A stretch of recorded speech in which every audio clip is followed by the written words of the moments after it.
رب السماوات والأرض وما بينهما الرحمن لا يملكون منه خطابا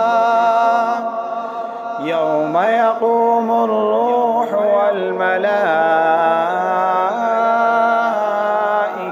صفا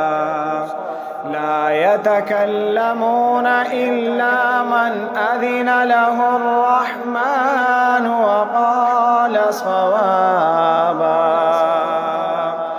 ذلك اليوم الحق فمن شاء اتخذ إلى ربه مآبا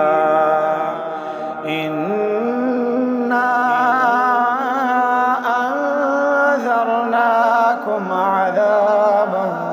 قريبا يوم ينظر المرء ما قدمت يداه ويقول الكافر يا ليتني كنت